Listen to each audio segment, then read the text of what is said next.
سورۃ الشمس مکی ہے. شمس کے معنی سورج. قرآن پاک کی ترتیب کے اعتبار سے اس کا نمبر 91 ہے. نزول کے اعتبار سے اس کا نمبر 26 ہے. اس میں 15 آیتیں ہیں اور اس میں ایک رکوع ہے. بسم اللہ الرحمن الرحیم. اللہ کے نام سے شروع جو بہت زیادہ مہربان نہایت رحم کرنے والا. والشمس سورج کی قسم. وضحاها اور سورج کی روشنی کی قسم. والقمر چاند کی قسم. اذا تلاها جب سورج کے پیچھے آئے. جب سورج ڈوب جاتا ہے تو پھر چاند نظر آتا ہے. یہ عام طور پر قمری مہینے کے ابتدائی 15 دنوں میں ہوتا ہے. ان چیزوں کی قسمیں اس لیے یاد کی گئیں کہ یہ چیزیں اللہ تعالی کی قدرت اور اس کی ربوبیت پر دلائل ہیں. وَالنَّهَارِ إِذَا جَلَّاهَا دن کی قسم جب وہ چمکائے آفتاب کو خوب واضح کرے کہ جتنا سورج کی روشنی تیز ہوگی اتنا ہی دن روشن ہوگا. دن کا روشن ہونا سورج کی موجودگی کی دلیل ہے. وَاللَّيْلِ إِذَا يَغْشَاهَا اور رات کی قسم جب اسے چھپا لے کہ رات دن کو چھپا لیتی ہے. وَالسَّمَاءِ آسمان کی قسم.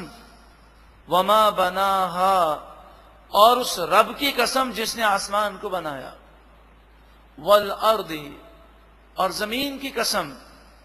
وَمَا طَحَاهَا اور اس رب کی قسم جس نے زمین کو بچھایا. وَنَفْسٍ وَمَا سَوَّاهَا اور جان کی قسم اور اس رب کی قسم جس نے اس جان کو پیدا کیا اور ٹھیک بنایا. فَأَلْهَمَهَا فُجُورَهَا پھر اس نے اس جان میں اس نفس میں برائی کو ڈالا. وَتَقْوَاهَا اور نیکی پرہیزگاری کو ڈالا. قَدْ أَفْلَحَ مَنْ زَكَّاهَا کسی کے دل میں نیکی ہے کسی کے دل میں برائی ہے. کامیاب کون ہے؟ بے شک کامیاب ہوا وہ شخص من زکاہا جس نے اپنے نفس کو پاکیزہ کر لیا. اے اللہ تو ہمارے ظاہر اور باطن کو پاکیزہ کر دے. ہماری نگاہوں کو ہماری سوچوں کو پاکیزہ کر دے.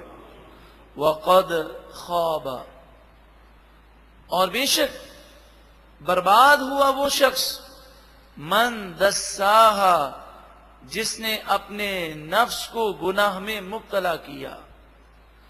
اپنے نفس کو اپنے جسم کو جس نے گناہگار کیا ناپاک کر دیا وہ تباہ ہوا.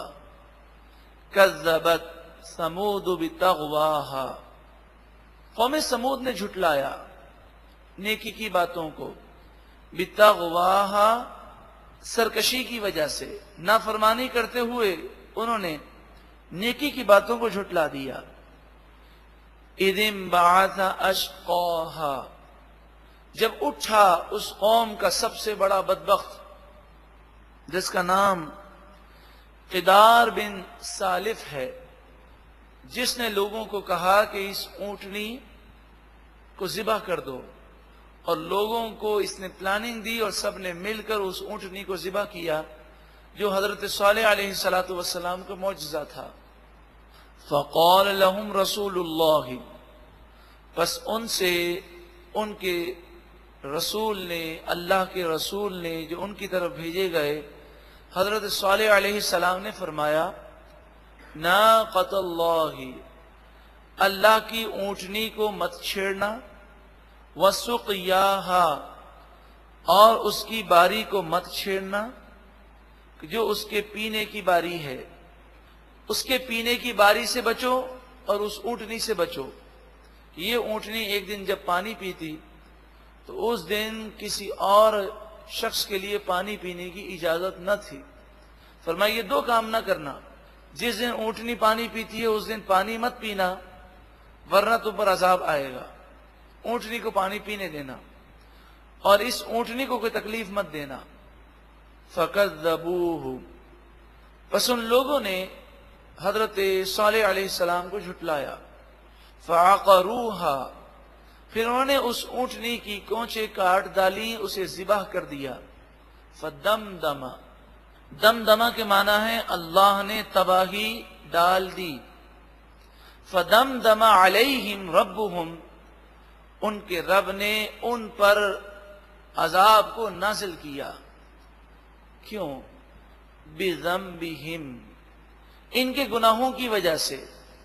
فَسَوَّاهَا، پھر اس بستی کو تباہ کر کے برابر کر دیا. ان کے بنائے ہوئے وہ مکانات جو میدان میں تھے، پہاڑوں میں جو مکانات تھے وہ تو آج تک باقی ہیں، لیکن اس کے علاوہ جو شہروں میں میدانوں میں جو انہوں نے زراعت کی تھی، مکانات بنائے تھے، سب کو مٹا دیا گیا.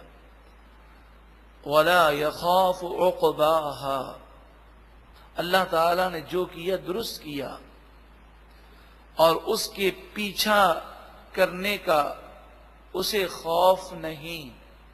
عام طور پر بادشاہ جب کسی کو سزا دیتا ہے تو اسے ڈر لگتا ہے کہ کہیں دوسری قوم مجھ پر حملہ نہ کر دے، لیکن فرمایا اللہ تعالیٰ وہ تو بادشاہوں کا بھی بادشاہ ہے، حقیقی وہی بادشاہ ہے. وَلَا يَخَافُ عُقْبَاهَا، اسے اس بات کا کوئی خوف نہیں کہ کوئی اس کا مقابلہ کرے گا، اس کے پیچھے آئے گا.